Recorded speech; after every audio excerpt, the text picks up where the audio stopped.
ધારાસભ્ય વિમલ ચુડાસમાએ ઉઠાવ્યા છે સવાલ। ગૃહપ્રધાન અને ડીજીપીને પત્ર લખીને રજૂઆત કરી છે। ધારાસભ્ય વિમલ ચુડાસમાએ પોલીસની કામગીરી પર સવાલ કર્યા। દારૂ અને જુગારના અડ્ડા ધમધમતા હોવાનો આરોપ છે। એસપી મનોહરસિંહ જાડેજા પર આરોપીઓને છાવરવાનો લગાવ્યો આરોપ। વિદેશી દારૂ જાહેરમાં વેચાઈ રહ્યો છે તેવું વિમલ ચુડાસમાએ કહ્યું। दारू तो जाहिर में मળી રહ્યો છે, પણ એ સિવાય પણ આજે ક્રિકેટની મેચો ચાલી રહી છે, જાહેરમાં ક્રિકેટના સટ્ટા ચાલી રહ્યા છે। જે ગેમ છે એ એક ગેમ ગલીએ શેરીએ જે ગેમ યંત્ર નામની ગેમ છે એ ગેમોની મંજૂરી આપવામાં આવી છે।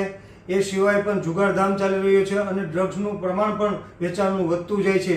ત્યારે મેં કીધેલું કે તાત્કાલિક ધોરણે આ બંધ કરવામાં આવે, પણ એસપી દ્વારા મને કહેવામાં આવ્યું કે તાત્કાલિક ધોરણે આ બધું બંધ કરવામાં આવશે, પણ આજે દિવસ 5 થયા છે અને તોય પણ હજી પણ એને એ જ પરિસ્થિતિમાં જાહેરમાં બધું મળી રહ્યું છે।